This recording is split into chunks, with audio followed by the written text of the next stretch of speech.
Hi friends, ఈరోజు వచ్చేసి చాలామంది సిస్టర్స్కి హ్యాండ్స్ అనేవి లైనింగ్ మనం ఉతికేసి షింక్ చేసిన తర్వాత బాడీ పార్ట్ ఫ్రంట్ పార్ట్లో మన బ్యాక్ పార్ట్ ఫ్రంట్ పార్ట్ అన్నీ తీసిన తర్వాత చేతులు అనేవి మనకి 10-11 కావాలి అనుకుంటే మనకు 9 వచ్చాయి. నిక్కర్స్గా ఉంది. కానీ మళ్ళీ మనం లైనింగ్ కొని ఇవన్నీ కూడా తిప్పలు అవసరం లేదు. అది 9 వెళితేనా కూడా మనకి 10 కావాలన్నా కూడా మనం హ్యాండ్ అనేది పొడవు తీయొచ్చు అనమాట. ఈ చిన్న టిప్పు మీకు నేను చెప్తాను.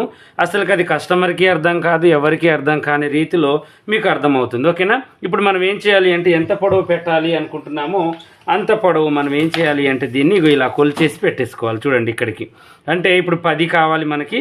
అయితే ఈ 10ని మనం ఏం చేయాలంటే ఇలా జరపాలి. చూడండి ఇలా జరిపి 10కి వచ్చేసింది కదా. ఇప్పుడు దీన్ని ఇలా కటింగ్ చేసేద్దాం మనం. ఓకేనా? ఇంకా చూడండి ఇలా కటింగ్ చేసేసి ఇప్పుడు ఈ సైడ్ కూడా మనం ఇది కూడా తీసేద్దాం.